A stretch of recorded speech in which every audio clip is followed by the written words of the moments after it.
Hi everyone, my name is Adam Small. And I'm Jake Moses. Welcome to our podcast, The Performer's Pathway. A podcast adventure to help guide and navigate your musical life and career.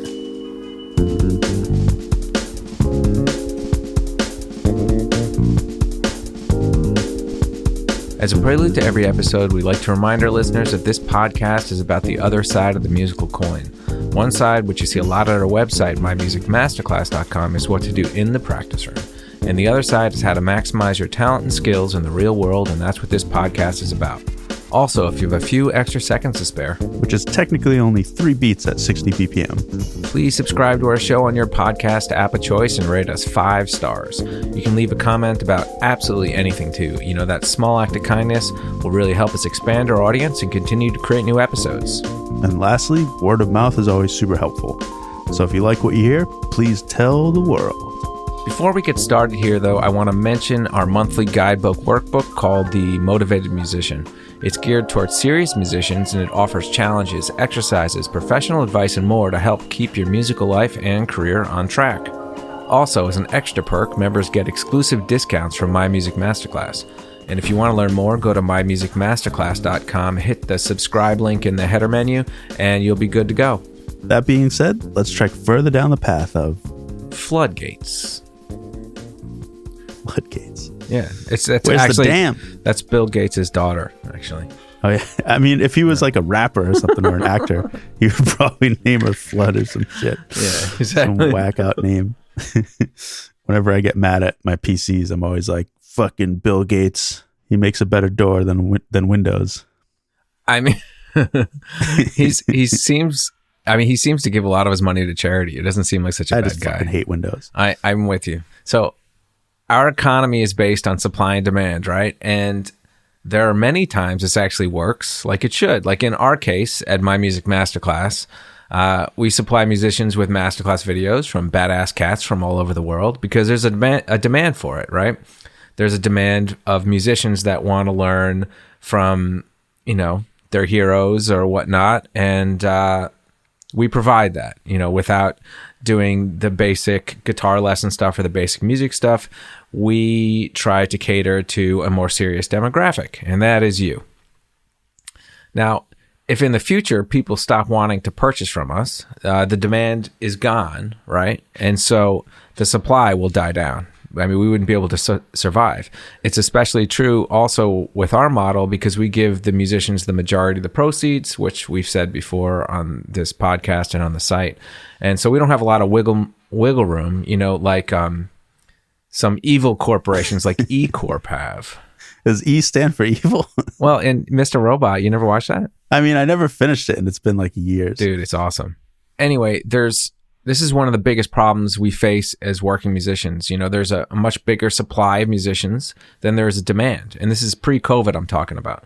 And this is, all the stuff you hear with musicians saying, the gig doesn't pay well, or we were treated like shit, or like I think in the last podcast we talked about with the Super Bowl thing, I think, where I think some of the musicians had to pay for their flights to play with The Weeknd or someone like that. Because they're just like, we'll just get whoever to play. Yeah, because that's 3 chords. That literally is supply and demand. I mean, those people don't want to do it. They know they can get someone else. Is it the right thing to do? No, but it is capitalism and it is supply and demand, and they can get someone else to do it. They don't need like that exact person because they're literally playing parts, and a lot of people can do that. A new crop every year, matter of fact. I mean, the hard part about that whole world, though, is like, can you do it at that level? I agree. Like music's easy for the most part. And fucking, Chick Corea is not playing the fucking Super Bowl, nor will that music ever be played at the Super Bowl. But, as we know, I've done a lot of gigs in the pop world, as has Jake. And I've done auditions, as a bass player who's played in, a lot of different genres myself. And I've done some pop auditions where literally I did an audition and they had bass in the monitor, like of the track that I was playing too. And I'm like, wow, they really don't care what I sound like if they're just I'm playing over a bass line. You know what I mean? Like, so there are certain gigs that even though you are a talented player and you might get chosen for the gig doesn't. Sure, it wasn't the LSD that I gave you before. Exactly. The gig doesn't always require that you play anything but the parts, and maybe you do a little more, and you have to have good time and good, but the thing is that there's a lot of players that can play those parts. And, which is why we talked on the last podcast, I think, or the one before, or whatever, one of these last few, about, getting your skill set together so you're less replaceable, and also different gigs require different skills, like rustling. I mean, honestly, it reminds me of like, this is, we're a company in New York, but like the actual manufacturing is made in China. It's like, why the fuck do they need someone in the States that's going to charge top dollar?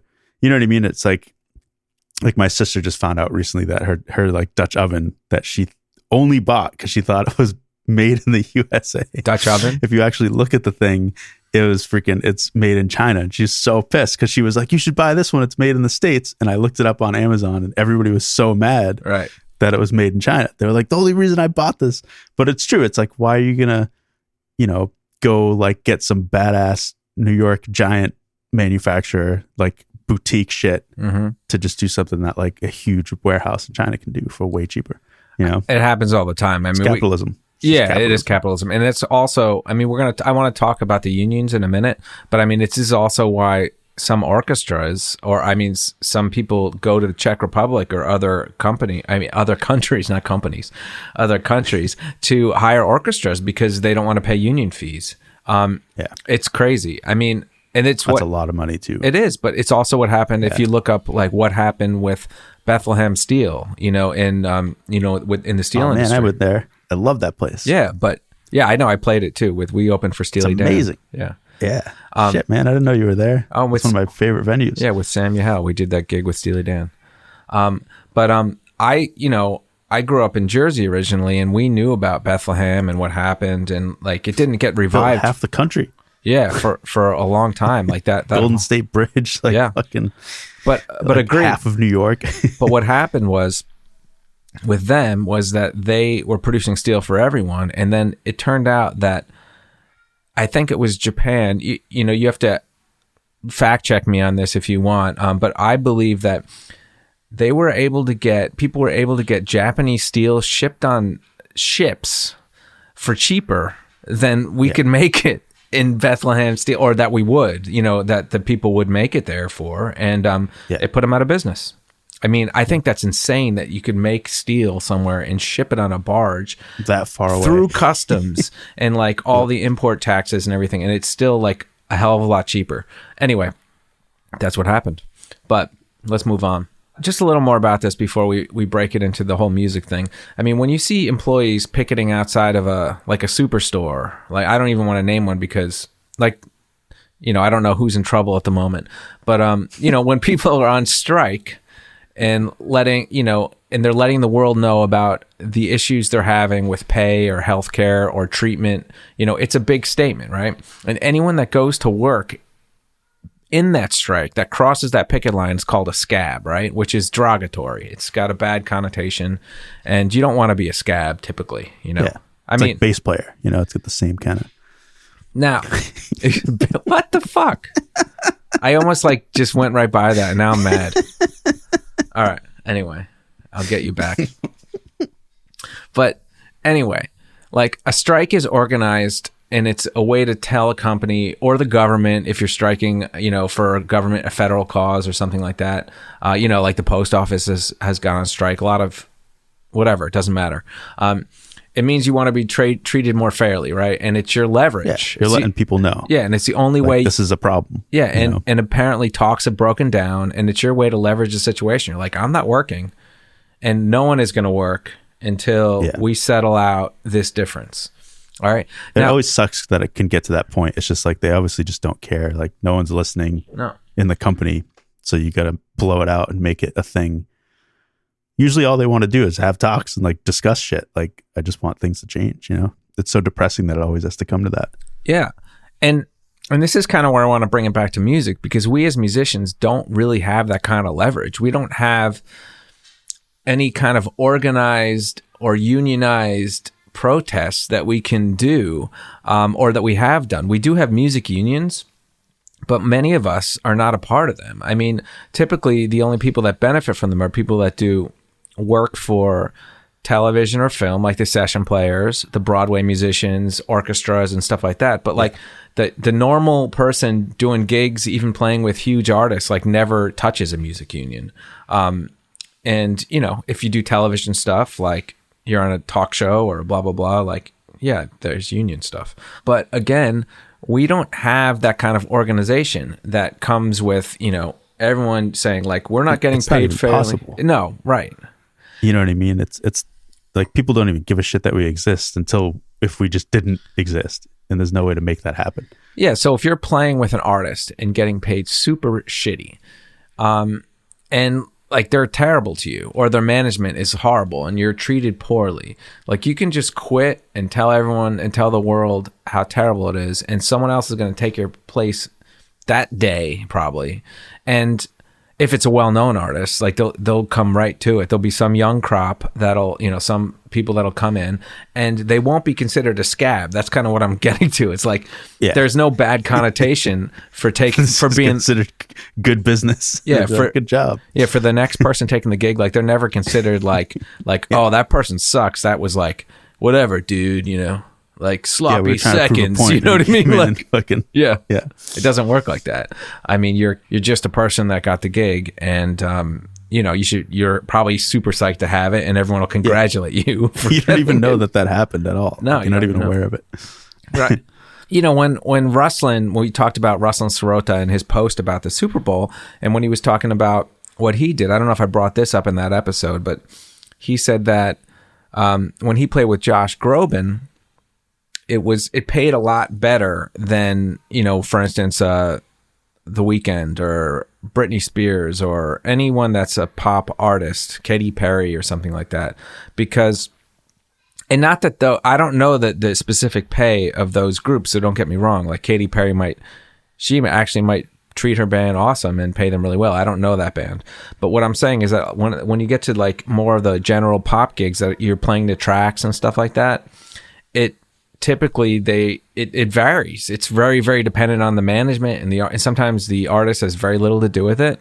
But with Josh Groban, basically it was a classical piano gig almost. It was like him and Ruslan a lot of the times, you know, and it's very difficult. And it's the kind of gig that, you know, he was saying like maybe a few people in LA could pull that off because there's so many different styles in it. And that makes you really in demand if it's something that no one else can do. So he got paid probably 1 million times more than he would get paid for a general pop gig. And he's done a lot. I mean, who else did he play with? Plus, Seal. That's a very high feeling gig for Josh himself. Right. Like if he doesn't feel some sort of connection to that piano, he's not going to sing like an angelic Groban. Right. But we need that angelic Groban. But, you know, Ruslan has played with Seal. He's played with Stanley Clarke. Yeah. He's played with a lot of people. So, I mean, and those are two opposing gigs as well. You know what I mean? Like one's a fusion gig essentially, or jazz fusion. And then the other is it was a pop gig when, you know, at the time. I mean, it's a master level gig. There are, but a lot of times it has to do with what type of gig, what are you required to do on that gig? And sometimes you could be a person that can shred and can do all the shit, but like on that gig, you're not supposed to, you know? So like, does it really matter that you can play all this crazy stuff when you really have to play the parts, you know? Anyway. It has to sound fucking beautiful. Yeah. Yeah, like Jake, and we've talked about this with Andrew Goucher when he talked about playing with Prince. It's like, what'd you do? Yeah. He's like, I played the parts. You know what I mean? Like, yeah, he was like, I've been listening to those parts my whole life. Like, I love that shit. Yeah, and then you know, obviously he would allow him some fun, and obviously Goucher can handle that. Some stretching, but he can. He knows like where those boundaries are because he knows the music too. You know, that's another thing. Like know the artist, what they're trying to go for. Yeah, it's like Eddie Brown says. What do you say? Music's like a rubber band. You can stretch, but if you stretch too hard and you break it, you know what I mean? Like you don't want to stretch too much because then it just breaks and then the song's gone, you know? So anyway. Exactly. Let's go to modern day. Now there's COVID and the supply has dried up even more than it was, right? Which sucks. And musicians are freaking out, but there is a light at the end of the tunnel because it seems that restaurants and local gigs have started to peek their heads out, right? So they're coming out. Yeah, like small town, like restaurant stuff. So not so much like industry cities. But that's the thing I always make sure people understand. Like cafes and stuff, you mean? Yeah, like if you want to be a professional musician and go get Andrew Gouche's gig, then you got to come to New York, you got to come to LA, you got to come to fucking somewhere that has like heavy industry. But honestly, like your hometown friends, wherever they are probably going to be making more money than you more consistently in their small town right now, playing fucking blues and ripping solos all night and having a blast playing just at restaurants. They'll do, like, everyone that I know back east and what I was doing for years, we just play all the restaurants and the small venues and like their breweries, whatever. But like, you do that every fucking night, you get, you know, 50 to like 250 a night and you're fucking golden. Like, that's, but you're never going to fucking go play for, you know, a stadium. So it's just that thing. So they're opening up first, basically, is what's going on. It's also not so cut and dry, because the, even if you didn't get paid $250, like, your rent is less. Like, if you live in even a smaller city, like a really small city, or, you know, not one that's not New York and LA, you know, there are obviously expensive cities, like San Francisco is more expensive than most, but there's plenty of little cool cities around that are cheaper, and there's scenes in lots of smaller places. Like, you could live it's way better than an industry city. Yeah. Well, in that case, or like we did one like webinar Q&A, just Jake and I talking to whoever wanted to talk about, you know, their careers. And we might do that again. I don't know. That was kind of fun. But one of the guys on that came to it was talking about how he was on a cruise ship for, I don't know, what was it, 9-10 months out of a year? You know, something crazy. Yeah. And so he didn't really bread and butter, man. Yeah, it was his bread and butter. And like, he didn't really have to pay rent, I don't think, anywhere, right? Was that it? Like, he just had a place? He probably had a place he kept, but he probably didn't really need it, to be honest. Like, you can, you know. Yeah, so like that kind of thing is he probably made a bunch of money because you didn't spend it, you know? I mean, you can probably get free drinks on the boat, I'm sure. And like, I mean, I'm not sure, but I hope, you know? I mean, I always tell people, like, if your goal is to be your own artist and be in a band, or even just be a solo artist, like, there is no reason you should be moving to a giant city, because then you're just going to have to work 24/7 to even just live there. And, you know, that cuts down all your creativity time and stuff like that. Once you like have a product and you are an artist, then you could start thinking about like going to a city and showcasing that. But like, man, if you're going to be in a fucking band, stay in your fucking town, or just move to like a small normal town, play restaurants, work at a cafe, like part-time. Just keep your expenses low. That's what I'm saying. Like, because as soon as you move to a big city, you're just, every moment you're just worrying about how not to be homeless.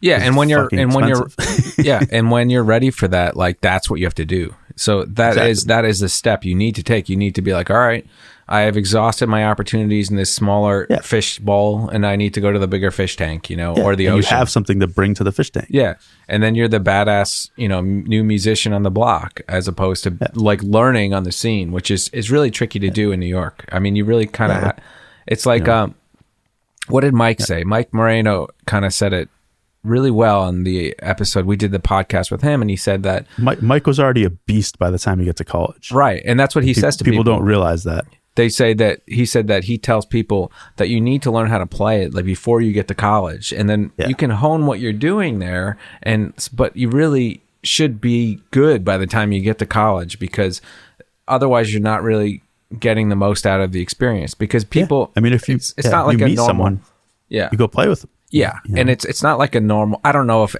I'm a musician and I went to music school, obviously. So I don't know, but I would assume that, you know, if you go for law, that you're learning a lot about law, and you want to be a lawyer.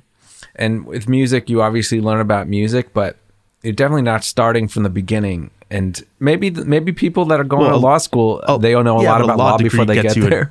Gets you a fucking job, because there are jobs. Right. There's no jobs in music.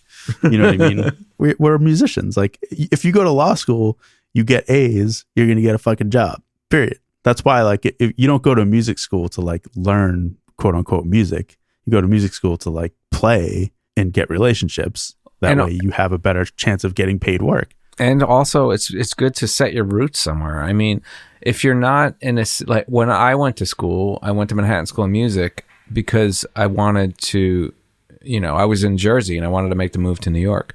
it was easy for me. Well, I was a bass player, that helps. And also I had gigs in Jersey, which is right there, so, and I had a car at the beginning. So that's badass. So I was actually able to, and that's why I didn't finish school, because I was gigging. But, at the same time, like, it's easy when you still have work in Jersey to pay your bills. Like, you had like your toe still in like that city. So as I was getting work in New York, I could still take those gigs and just drive 30 minutes out of New York, or 40 minutes out, and take them and still make my rent.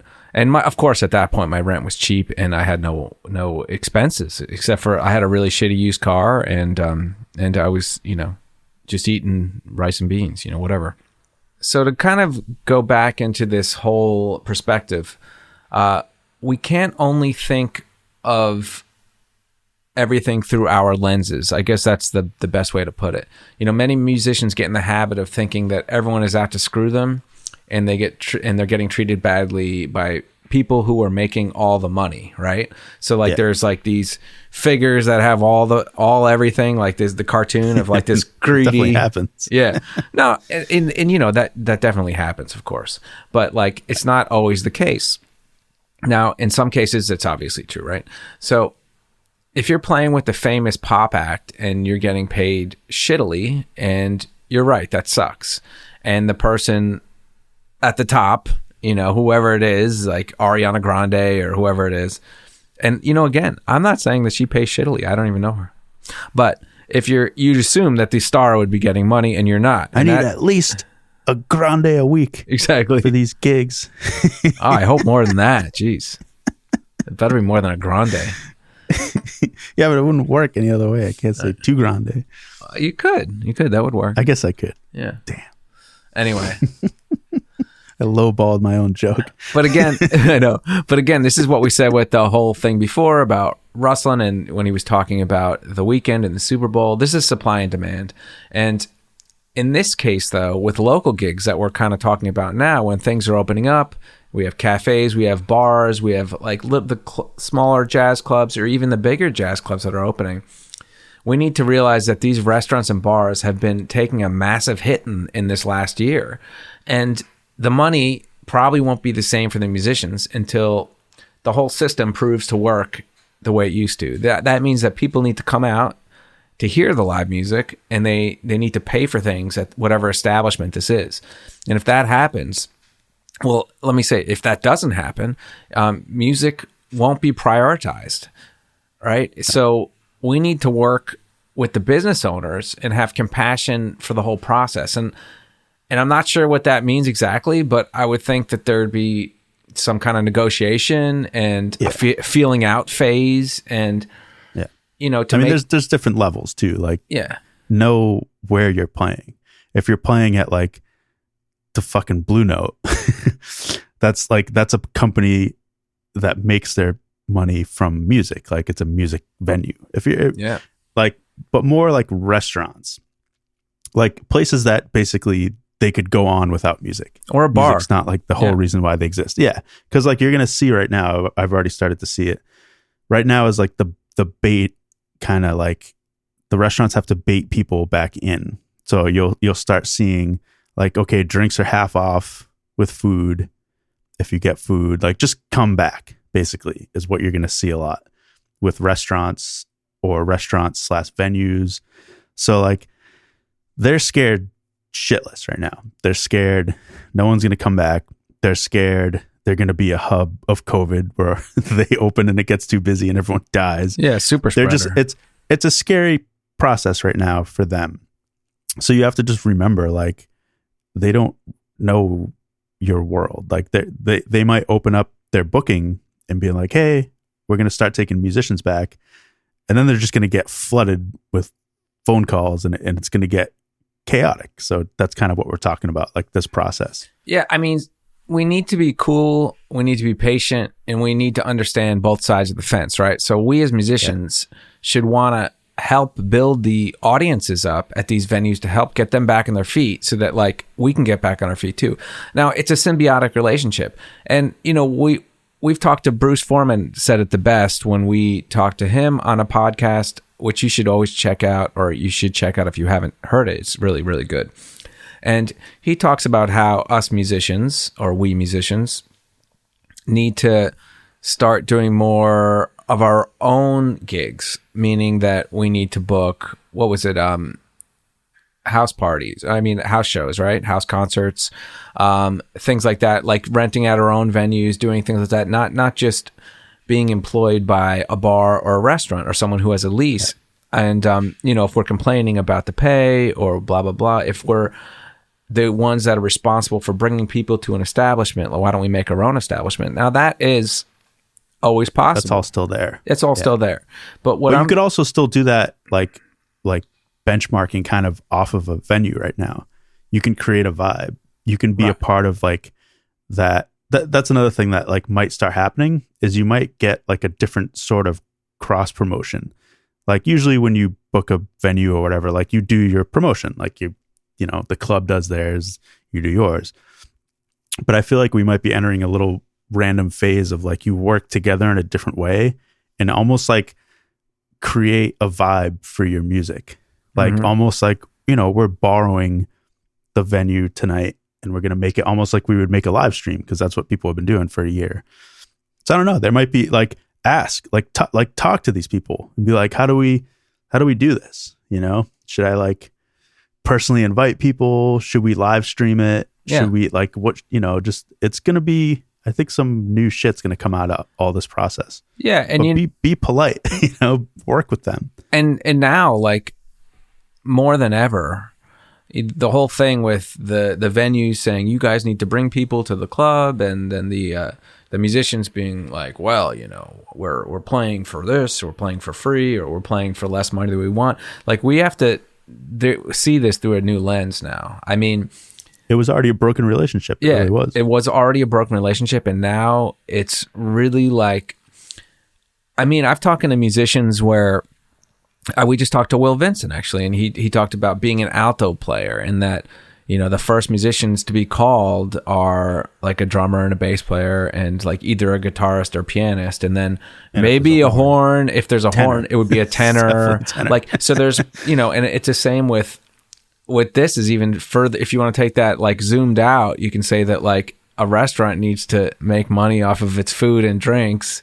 And then like, if the music is helping, then like that's added to it at this point. So you have to be a solution, and you have to be cool. Now, granted, if you don't want to be taken advantage of, so this is just obvious. And if there's an owner of a club that is screwing you, or, don't stand for it. And don't play for free if there's money to be had. Like, I remember seeing this thing that Berkeley posted in their Berkeley, whatever that is, their gig board or whatever it is. And no idea. No, they had something. You have to pay $20 million to be a part of it. No, I mean, when you go to school, there's this like board of like, it's like in their whatever. I don't know. It used to be magazines or newsletters, but now it's like a digital thing, right? Yeah. So, and I remember it was like the Sheraton downtown or something like that, or whatever it was, right near like the Boston Commons, or it was something like that. It was either a Sheraton or a Hyatt, or it was some like, legit like hotel that costs like $350 a night to be in, The Selma Hyatt. It was like right near the Commons. I swear to God, it was like, or yeah, it wasn't even in Back Bay. It's either in Back Bay or like right downtown.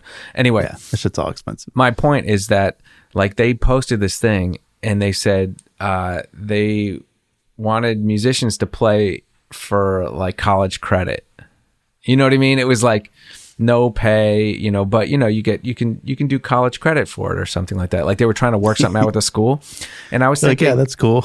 And I was thinking, we already paid $40 billion to go to Berkeley to get college credits, right? And I was thinking, like, okay, well, sure, why don't you give me a free $350 room, and then we'll call it even, But I mean, the point is that if there were people that said no, if enough people said no, we won't do it, then they would have to pay people. Also, like, they clearly don't care what level musicians they're getting. They just want someone, so they might not care. They might just be like, we'll just take, the worst of the crop of Berkeley and allow them to play, because they're going to play so low, no one cares. And it looks like we have musicians here. So like we honestly, so in that case, there's not much you can negotiate. You just don't do the gig. But the point is, like, if we as musicians, we need to stand up for our rights in general and not be taken advantage of. That being said, that's not really what we're talking about here. We need to help our local businesses get back on their feet so that they can see that we're helpful and not just like loud and pissing customers off. You know what I mean? Which in some cases, maybe they're right. Well, sometimes, there are times where people are trying to eat at like a restaurant, and then, there's like a trumpet player blaring or like a drummer super loud, and, it's not appreciated. But oftentimes, go right up to the person's ear, tequila. I know. But oftentimes, most people should know that there's live music at that venue, and they should expect it and hopefully want it, But we have to, do our part as well. I think that's what we're trying that to say. shit's all on the club owners too. And that's kind of what I'm talking about, is like everything in that world needs to get better. Like, you need to understand like what to book in your own restaurant venue, what gear you should sort of be seeing.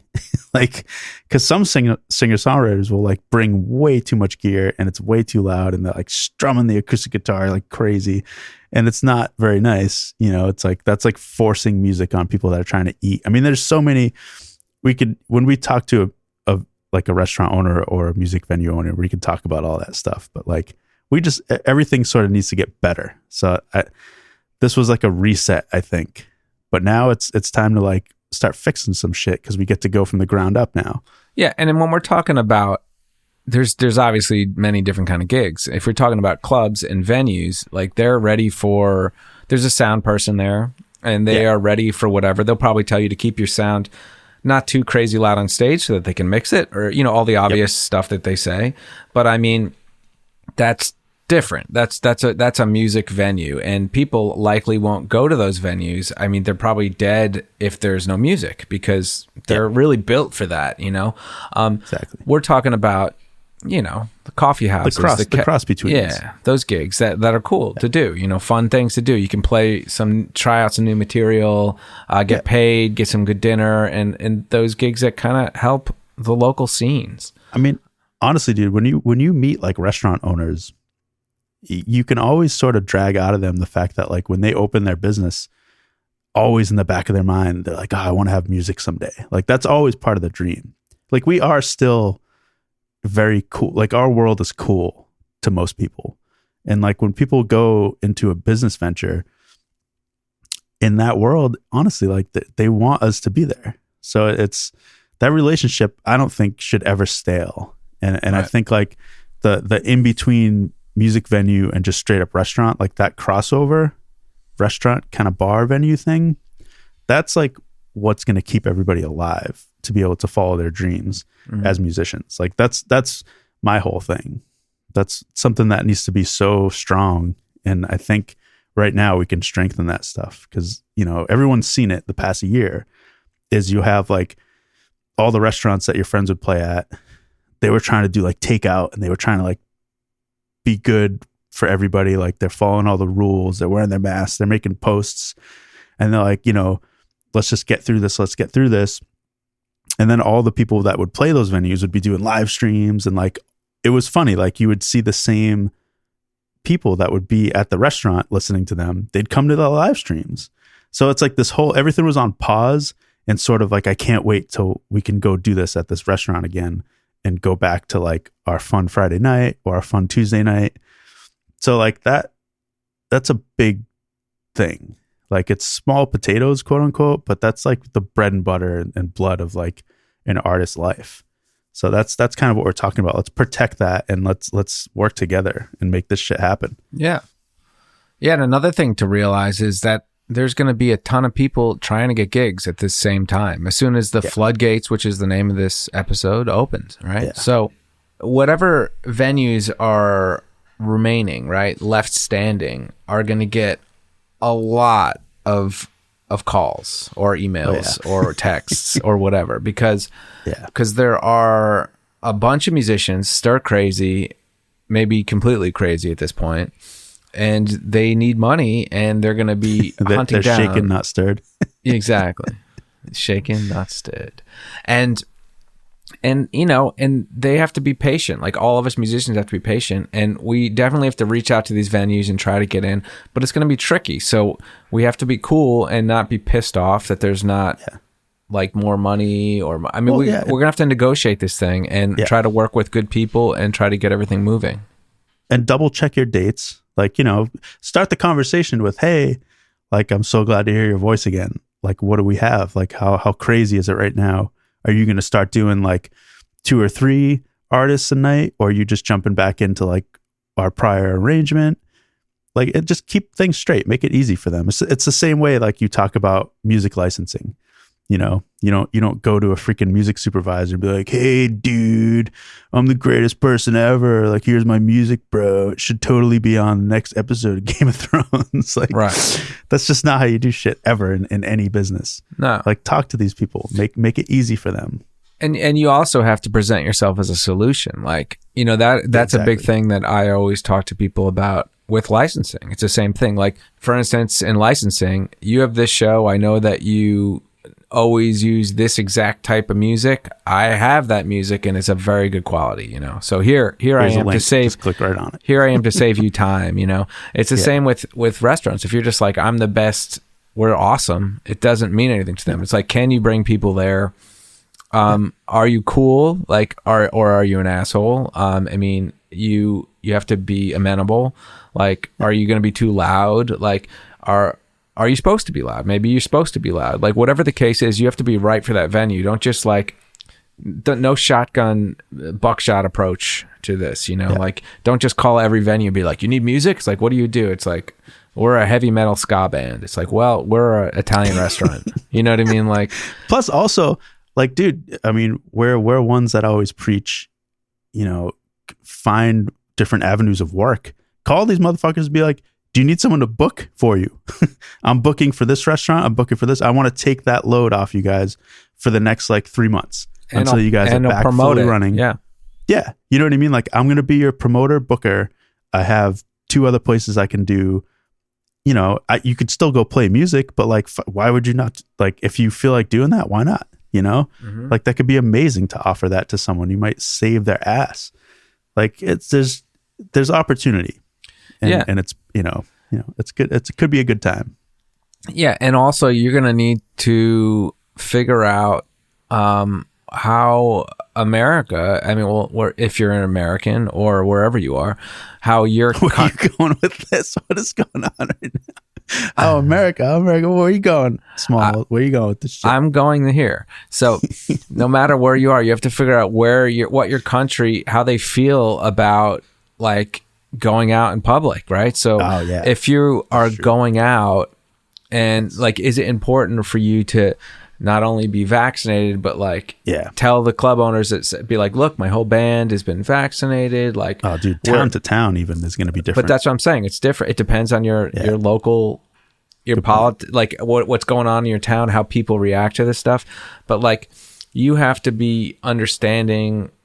You have to be ready to enter an agreement to go in public life, meaning that if you're super scared about COVID even, or super polarized in your fucking political belief, like, don't bring that shit in. This is not about that. Yeah, but like, let's say you're really scared about getting it, even if you've been vaccinated, like, and you're at an establishment playing, like, someone might just come up drunk and with no mask and be like, hey, what's up? You sound great. And like spitting on you. Like you that sound like Marty McFly. I know.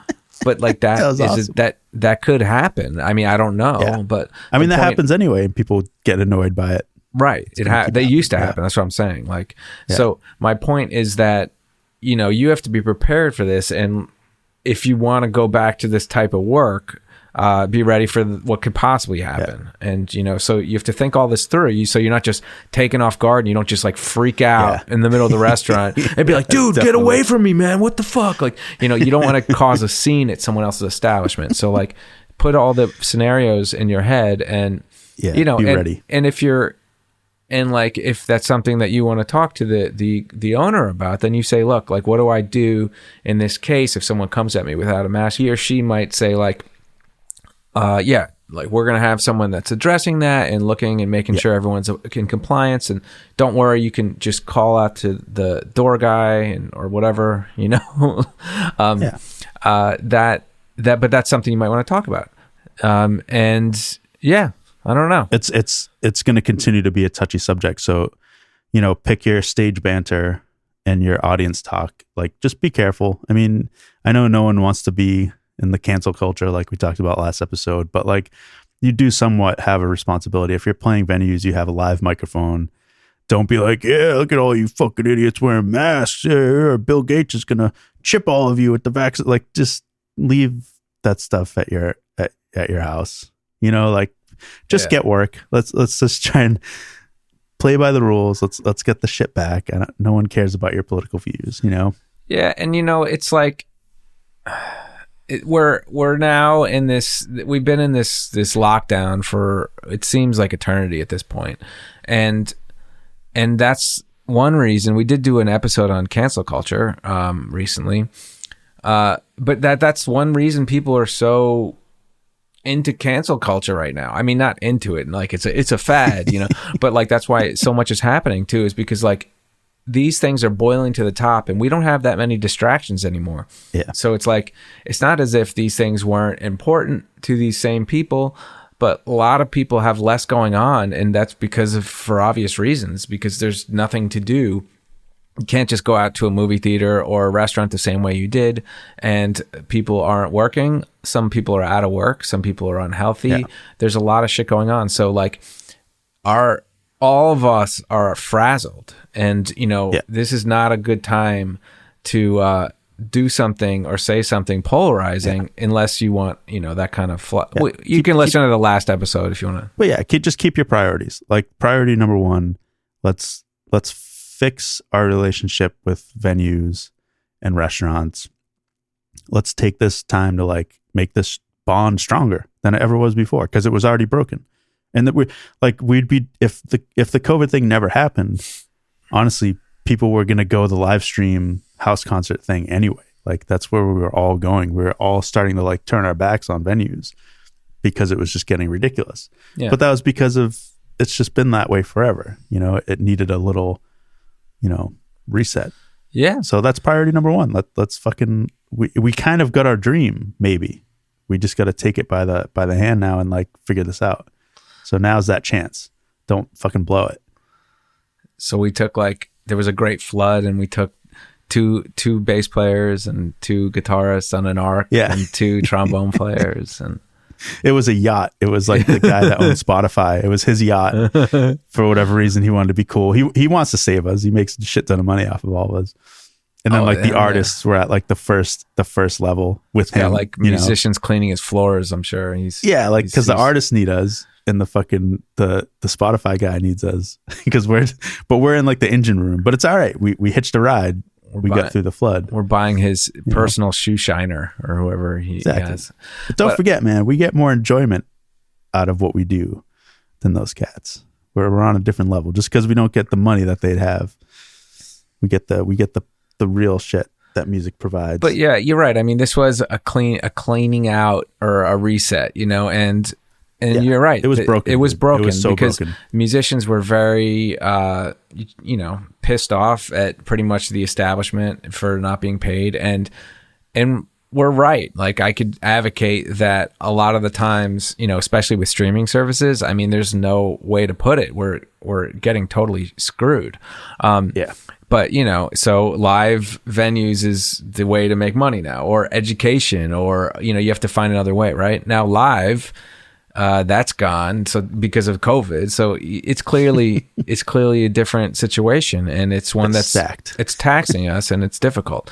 But we can work this out and we can help rebuild. But we have to remember that it is a two-way relationship, like I said. So if you play anywhere, if it's not like if you play at anyone's venue, if it's a restaurant, a Subway, like or not the restaurant, like an actual Subway.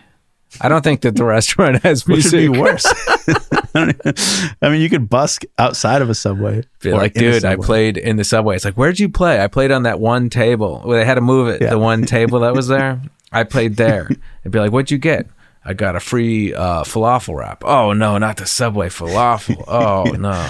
They gave me their coffee machine because apparently it hasn't worked in 40 years.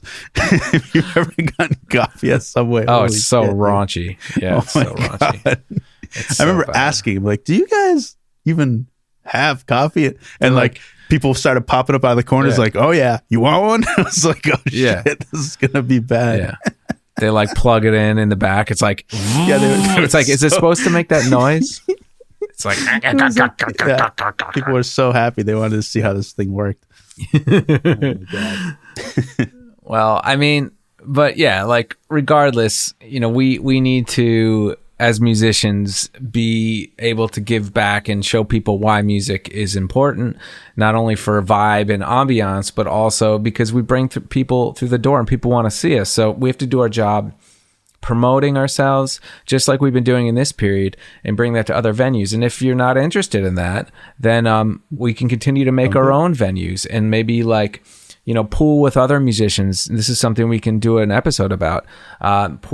Get a show together. We've talked about this in passing, but you know, get a few artists that you all have different draws, and just rent out a space or a loft or something for a night, or you know, whatever, or do house concerts.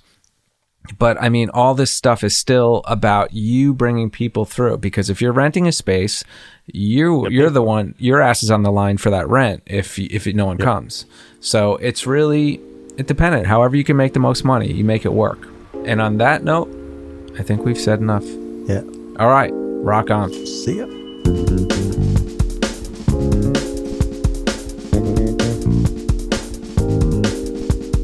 Questions, comments, episode ideas, hate mail? You can get in touch with us by contact form, email, or voicemail, all of which are available at our website, theperformerspathway.com.